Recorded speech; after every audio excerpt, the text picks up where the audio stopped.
Hello student, अपन ने अपना 5th number का चैप्टर स्टार्ट कर रखा था। मार्फोलॉजी ऑफ फ्लोरिंग प्लांट के ऊपर अपन डिस्कस कर रहे थे। पुष्पीय पादपों की आकारी की जो संरचना थी वो अपन डिस्कस कर रहे थे, ठीक है।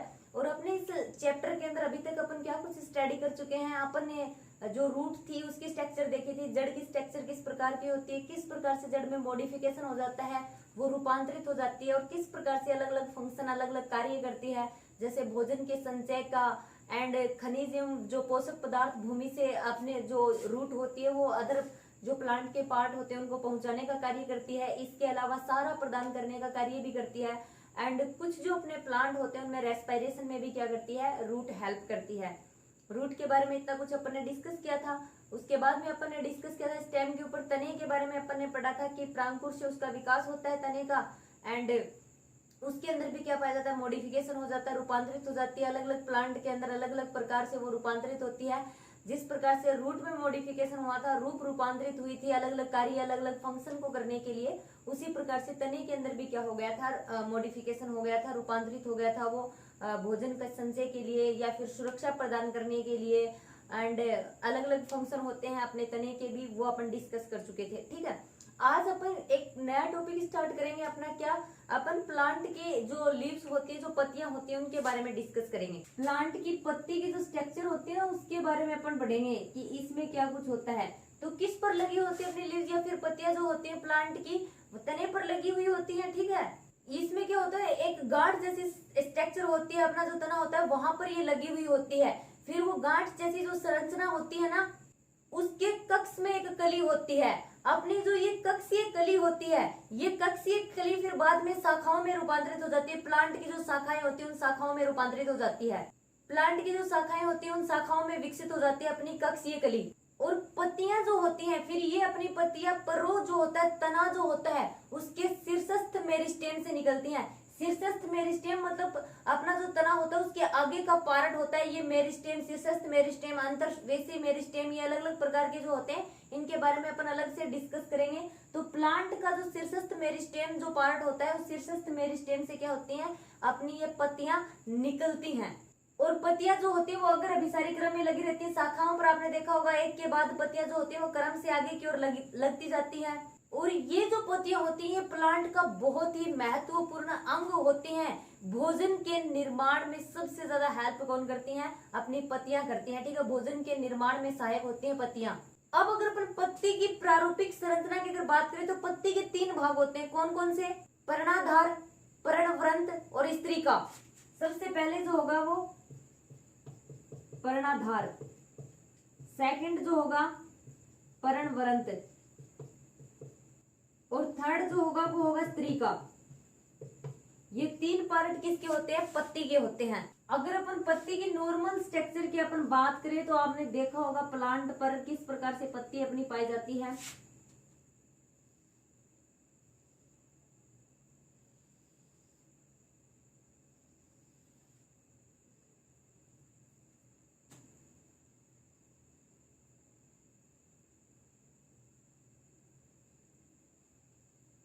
इस प्रकार से अपनी लीफ की स्ट्रक्चर होती है।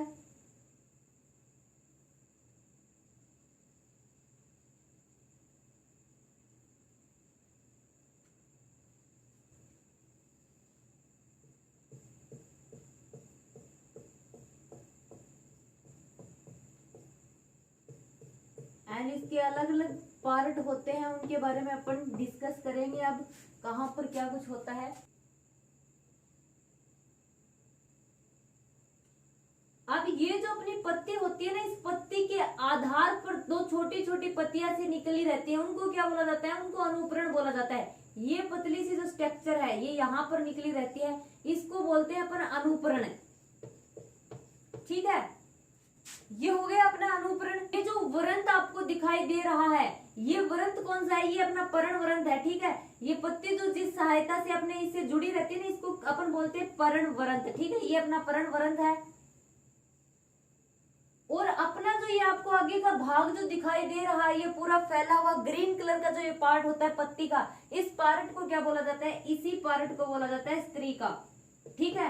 पर्णवरंत जो होता है वो हवा में स्त्रिका को हिलाता रहता है। ये अपना पत्ती की जो आगे की स्ट्रक्चर जो होती है उसको अपन बोलते हैं मेनली, जिसे आप पत्ती समझते हैं ना, वो चीज क्या होती है, वो चीज पत्ती का सिर्फ एक पार्ट होती है। स्त्रिका पूरी की पूरी लीफ की स्ट्रक्चर में ये तने के जिस पार्ट से, शाखा के जिस भी पार्ट से, जिस हिस्से से जुड़ी रहती है, इसका पूरा का पूरा पार्ट जो होता है वो अपन लीफ की स्ट्रक्चर में, साइंस की अगर बात करें तो इसमें पूरी की पूरी इसकी स्ट्रक्चर की इस प्रकार से स्टडी की जाती है। ठीक है, यहाँ पर जो छोटी छोटी पत्तियां निकली रहती है उनको अनुप्रण बोला जाता है। एंड यहाँ पर ये पर्णवरंत की सहायता से क्या होता है, स्त्रिका को ये पर्णवरंत जो होता है हवा में हिलाता रहता है। और ये जो स्त्रिका जो होती है ना, इस स्त्रिका पर ये पतली पतली, आप जब किसी भी प्लांट की लीफ लेते हो, पत्ती लेते हो, तो आप ध्यान से उसके अंदर देखना, महीन महीन आपको सिराएं सी दिखाई देती हैं। वो स्त्रिका के पार्ट में स्थित होती हैं। ठीक है, उनको क्या बोला जाता है, उनको सिराएं या फिर सिरिकाएं बोला जाता है। ये साइड में जो होती है इनको सिराएं या फिर सिरिकाएं बोला जाता है। और उसके बीच में, लीफ के जो बीच की जो स्ट्रक्चर होती है ना, इसके बीच में ये सुस्पष्ट क्या होती है, सुस्पष्ट एक सिरा दिखाई देती है, अलग से दिखाई दे जाएगी, थोड़ी मोटी होती है साइड की सिराओं से। उसको क्या बोला जाता है, उसको मध्य सिरा बोला जाता है। ठीक है, और ये सिराएं और ये मध्य सिरा जो होती है, ये सिराएं और ये मध्य सिराएं क्या कार्य करती हैं, ये सिराएं और मध्य सिराएं जो होती हैं, स्त्रिका वाला जो पार्ट होता है ना पत्ती का, इसको दृढ़ता प्रदान करने का कार्य करती हैं। एंड पानी, खनिज पदार्थ और भोजन के स्थानांतरण के लिए नलिकाओं के रूप में कार्य करती हैं। ठीक है, इनके दो फंक्शन होते हैं, एक तो पत्ती का जो पत्ती को दृढ़ता प्रदान करती है, उसकी मजबूती बनाए रखती है। दूसरी चीज जो होती है, ये अपने भोजन के या फिर पानी के, खनिज पदार्थों के स्थानांतरण के लिए नलिकाओं के रूप में कार्य करती हैं। और ये देखिए, ये स्त्रिका का जो ये पार्ट आपको दिखाई दे रहा है, ये साइड में थोड़े कट लगे हुए दिखाई दे रहे हैं, या आपने कभी ध्यान से देखा हो तो ये चीज अलग अलग प्लांट के अंदर अलग अलग तरीके से पाई जाती है। स्त्रिका की जो स्ट्रक्चर होती है ना अपनी, वो अलग अलग प्लांट के अंदर अलग अलग पाई जाती है, अलग अलग डिजाइन होती है इसकी। अब नेक्स्ट अगर अपन सिरा विन्यास, एक सिरा विन्यास के ऊपर डिस्कस करें, सिरा विन्यास क्या होता है, तो अपनी जो पत्ती होती है ना, इस पत्ती में पाई जाने वाली ये सिरा या फिर सिरिकाएं जो होती हैं, इन सिराओं और सिरिकाओं के विन्यास को ही क्या बोला जाता है, सिरा विन्यास बोला जाता है। और ये सिरा विन्यास अलग अलग पत्तियों में अलग अलग प्रकार का होता है। जब ये सिराएं इस स्त्रिका के अंदर एक जाल जैसी संरचना बना लेती है, मतलब ये पतली पतली साइड में लगी रहती है, फिर इस प्रकार से जाल जैसी ये संरचनाएं बना लेती है, इनसे भी महीन महीन संरचनाएं इनसे निकली रहती हैं। ये जाल जैसी जब संरचना बना लेती है ना, तो इसको क्या बोला जाता है, इसको जालिका सिरा विन्यास बोला जाता है। ठीक है, जब सिराएं और सिरिकाएं स्त्रिका वाले पार्ट के अंदर एक जाल जैसी स्ट्रक्चर बना लेती हैं, उस कंडीशन को अपन बोलते हैं जालिका सिरा विन्यास। ओके, आप कभी देखेंगे ना तो पत्तियों के अंदर ये स्त्रिका की स्ट्रक्चर अलग अलग प्रकार की होती है, तो कुछ जो पत्तियों में महीन महीन ये सिराएं से आपको दिखाई दे जाएंगे, जाल सा दिखाई देगा, जबकि कुछ पत्तियों में इस प्रकार का जाल जैसी स्ट्रक्चर आपको दिखाई नहीं देगी। और आपको जालिका सिरा विन्यास है ना, जो ज्यादातर किस में मिलेगा, द्विबीजपत्री प्लांट में मिलेगा। ठीक है, जालिका सिरा विन्यास ज्यादातर द्विबीजपत्री जो अपने प्लांट होते हैं, द्विबीजपत्री जो अपने पादप होते हैं ना, उनकी पत्तियों में मिलता है। ठीक है, अगर पत्ती के अंदर ये अपनी जालिका जैसी संरचनाएं न बनाकर, मतलब ऐसे सीधे से मिलते हैं, कई कई पत्तियों में ऐसे बिल्कुल सीधे से मिलते हैं, अगर आप देखेंगे तो उनकी लीफ की स्ट्रक्चर भी थोड़ी लंबी सी होती है, ज्यादातर एक बीजपत्री प्लांट में होता है वैसा, उनको क्या बोला जाता है, उनको बोला जाता है अपने समांतर सिरा विन्यास। ठीक है, जिनमें जालिका जैसी स्ट्रक्चर नहीं पाई जाती है उनको बोलते हैं अपन समांतर सिरा विन्यास। किसके अंदर पाई जाती है, एक बीजपत्री प्लांट के अंदर। ध्यान से देखना, आप कभी सरसों के पादप जो होते हैं ना, सरसों का जो प्लांट होता है अपना, उसकी लीफ देखना कभी, और कभी जो अपना गेहूं होता है, गेहूं के पादप की पत्ती देखना, आपको मेन डिफरेंस दोनों में स्पष्ट क्लियर नजर आ जाएगा। क्योंकि अपना जो सरसों जो होती है वो द्विबीजपत्री प्लांट है, और जो गेहूं जो होता है वो अपना एक बीजपत्री प्लांट है। और समांतर सिरा विन्यास जो होते हैं वो कौन से किस प्रकार के प्लांट्स में पाए जाते हैं, एक बीजपत्री प्लांट्स में। जब सिराएं जो होती हैं वो जालिका जैसे स्ट्रक्चर बनाती है, तब जालिका सिरा विन्यास। और अगर पत्ती के स्त्रिका वाले पार्ट में अपनी सिराएं अगर समांतर क्रम में पाई जाती हैं, वो लंबी लंबी समांतर क्रम में पाई जाएंगी, तो उसको बोलते हैं समांतर सिरा विन्यास। अब अगर अपन आगे अगर स्टूडेंट्स पत्ती के प्रकार पर अगर अपन बात करें, तो पत्ती का प्रकार भी अलग अलग टाइप का होता है। अब पत्ती का प्रकार अलग अलग टाइप से, किस प्रकार से, कुछ प्लांट के अंदर पत्ती की डिजाइन अलग होती है, कुछ प्लांट के अंदर अलग होती है। पत्ती जो होती है वो नॉर्मली दो प्रकार की होती है, एक तो सरल पत्ती, एक संयुक्त पत्ती। सबसे पहले अपन डिस्कस करते हैं सरल पत्ती किस प्रकार की होती है। जब कोई भी पत्ती जो होती है, ये पत्ती का जो स्त्रिका वाला पार्ट होता है ये कटा हुआ तो रहता है, थोड़ा एविछन भी रहता है, मतलब जो साइड से कटा हुआ होता है, लेकिन ये कटिंग जो होती है मध्य सिरा तक नहीं पहुंचती है। उस कंडीशन को, उस पत्ती को क्या बोला जाता है, उस पत्ती को सरल पत्ती बोला जाता है। ठीक है। अगर आप अपन आगे बात करें संयुक्त पत्ती फिर कौन सी होती है। संयुक्त पत्ती वो होती है जिनमें स्त्रिका का जो ये कटाव वाला पार्ट है ये कटाव मध्य सिरा तक पहुंच जाता है। ठीक है। जिसमें संयुक्त पत्ती वो पत्ती होती है जिसमें जो कटाव होता है स्त्रिका का, वो कटाव या फिर एविशन मध्य सिरा तक पहुंच जाता है, उस कंडीशन को बोला जाता है संयुक्त पत्ती। और अपनी जो ये संयुक्त पत्ती होती है ये भी फिर दो प्रकार की होती है। संयुक्त पत्ती दो प्रकार की कौन कौन सी, एक तो होती है हस्ताकार संयुक्त पत्तियां, एक होती है पिच्छाकार संयुक्त पत्तियां। ठीक है, दो प्रकार की होती है, पिच्छाकार संयुक्त पत्ती, सेकंड होती है अपनी हस्ताकार संयुक्त पत्ती। अब पिच्छाकार संयुक्त पत्तियों में क्या होता है, एक ही अक्ष जो होता है उस एक ही अक्ष पर बहुत सी पत्तियां जो होती है पत्रक लगे हुए होते हैं, मतलब इस प्रकार से होता है। और इसके ऊपर ही लीव्स जो होती है ऐसे इस प्रकार से लीव्स लगी होती है। आपने देखा होगा बहुत से नीम के प्लांट में आपने देखा होगा इस प्रकार से इसमें लीव्स जो होती है वो लगी रहती है बहुत सी। जो एक ही जो अपनी मध्य सिरा होती है इस पर काफी ज्यादा लीव जो होती है लगी रहती है। इनको क्या बोला जाता है, इनको बोला जाता है पिच्छाकार संयुक्त पत्तियां। अब हस्ताकार संयुक्त पत्तियां किसको बोलते हैं। हस्ताकार संयुक्त पत्तियों में ये चीज अगर आपको पिच्छाकार संयुक्त पत्तियों को अगर आपको एग्जाम्पल देखना हो तो आप नीम की पत्तियां देखना ध्यान से। ठीक है, नीम की पत्तियां पिच्छाकार संयुक्त पत्तियों का एक एग्जाम्पल होती है। आप फिर हस्ताकार संयुक्त पत्तियों की अगर अपन डिस्कस करें तो आप कभी ध्यान से कपास जो होती है ना उसकी पत्तियां देखना, उसकी कंडीशन थोड़ी अलग होती है।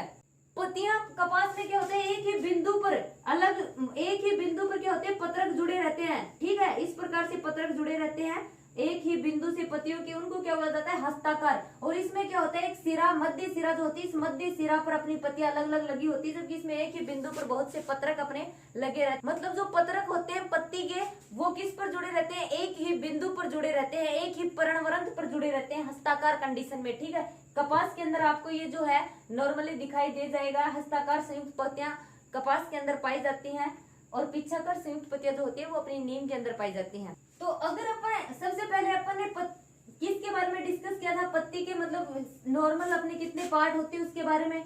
फिर अपन ने देखा था कि सिरा विन्यास क्या होता है, इसमें जो सिराएं पाई जाती है उनका विन्यास सिरा विन्यास कहलाता है।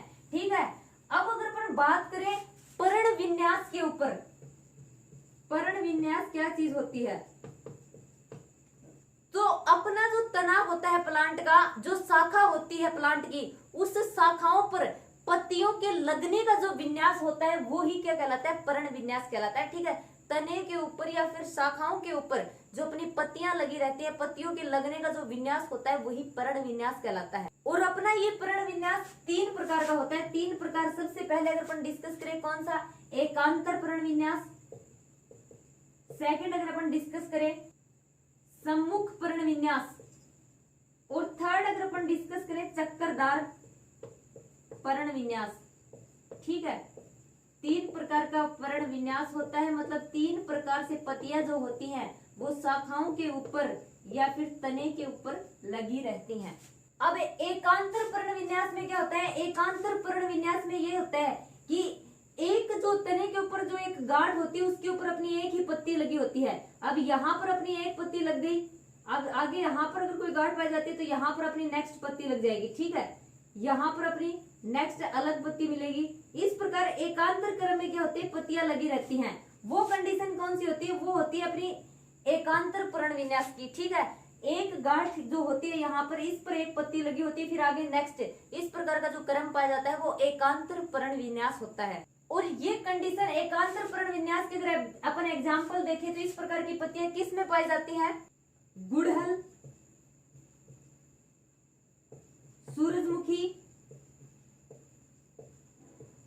एंड सरसों के अंदर। ठीक है, अब सेकंड अगर अपन बात करें सम्मुख पर्ण विन्यास क्या होता है, सम्मुख पर्ण विन्यास में ये होता है कि एक ही गांठ के ऊपर दो जोड़ी पत्तियां लगी होती है, मतलब यहाँ पर भी पत्ती होगी और इसके यहाँ पर भी पत्तियां होगी। ठीक है, समझ रहे हैं आप इस चीज को। यहाँ पर एक अलग गांठ है तो यहाँ पर भी पत्ती होगी, फिर इसके दूसरी साइड में यहाँ पर भी पत्ती होगी।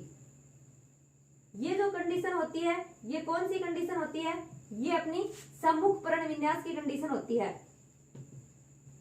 मतलब एक गांठ के ऊपर जोड़ी में पत्तियां पाई जाती है, एक यहाँ पर जोड़ी में होगी ना, जोड़ी में दो ही तो आते हैं, किसी चीज का युग्म होता है, जोड़ा होता है, तब उसमें दो ही आते हैं। तो इसमें प्रत्येक गांठ पर जोड़ी में पत्तियां लगती हैं, इसमें जबकि एक गांठ पर एकांतर क्रम में सिर्फ एक ही पत्ती लगती है। डिफरेंस आपको यहाँ पे नजर आ रहा होगा, यहाँ पर एक पत्ती है जबकि इसके साइड में कोई पत्ती नहीं है, जबकि यहाँ पर क्या है, यहाँ पर भी अपनी लीव्स है और यहाँ पर भी अपनी लीव्स है, यहाँ पर दोनों साइड अपनी पत्तियां हैं। ठीक है, तो ये होता है अपना सम्मुख पर्ण विन्यास। अगर सम्मुख पर्ण विन्यास के एग्जाम्पल अपन देखें तो इसके एग्जाम्पल है आक और अमरूद के अंदर इस प्रकार की कंडीशन पाई जाती है। ठीक है, इसके दो एग्जाम्पल अपन ने देखे हैं। अब थर्ड चक्करदार पर्ण विन्यास पर अगर अपन डिस्कस करें तो चक्करदार पर्ण विन्यास में क्या होता है, एक ही जो अपनी क्या होती है, एक बिंदु जो होता है, इस एक ही बिंदु पर मतलब एक ही जो गांठ होती है उस एक गांठ पर दो से अधिक पत्तियां चारों तरफ से निकली रहती हैं। ठीक है, मतलब एक गांठ से मतलब चारों तरफ पत्तियां निकली रहती है चक्कर के रूप में, उस कंडीशन को क्या बोला जाता है, चक्रादार कंडीशन बोला जाता है। इस प्रकार से इसके चारों ओर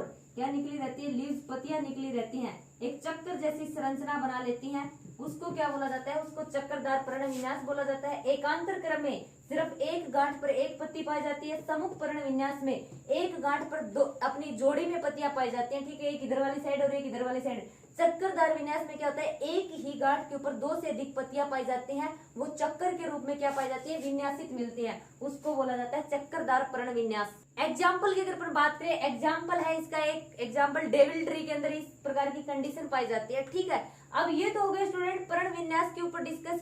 आगे दे रखा है पत्ती का रूपांतरण। तो पत्तियों का मेन फंक्शन तो आप जानते ही हैं, क्या कार्य होता है पत्तियों का, भोजन बनाने का कार्य, फोटोसिंथेसिस की प्रोसेस इनके द्वारा कंप्लीट की जाती है ना, सूर्य का प्रकाश अवशोषित करती है ये।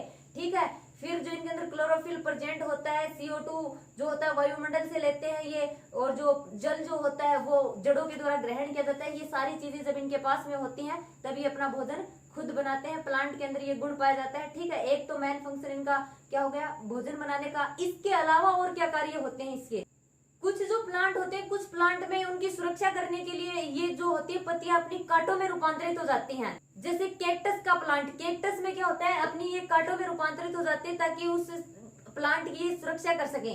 एंड कुछ में क्या करती है, भोजन संचय का कार्य भी करती है। भोजन संचय का कार्य किसके अंदर किया जाता है, प्याज और लहसुन के अंदर। ठीक है, प्याज और लहसुन के अंदर पत्तियां जो होती हैं वो क्या करती है, भोजन संचय के कारण फूल जाती हैं। ठीक है, और गुद्देदार हो जाती हैं।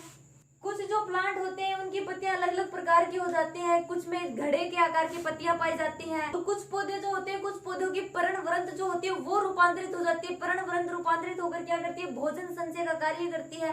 ठीक है, इस प्रकार पत्ती जो होती है उसके भोजन के निर्माण के अलावा और भी अलग अलग कार्य होते हैं, सुरक्षा में हेल्प करती है, और भी अदर कार्य इसके द्वारा किए जाते हैं। तो स्टूडेंट आज की इस वीडियो में अपन ने डिस्कस किया है प्लांट की पत्ती के बारे में कि उसकी स्ट्रक्चर किस प्रकार की होती है, उसका पर्ण विन्यास देखा है, सिरा विन्यास देखा है, एंड उसके अंदर पाए जाने वाले पार्ट्स के बारे में अपन ने डिस्कस किया है। अपना जो नेक्स्ट वीडियो होगा उसके अंदर अपन पुष्प के ऊपर डिस्कस करेंगे, प्लांट का फ्लावर जो होगा उसकी स्ट्रक्चर अपन देखेंगे।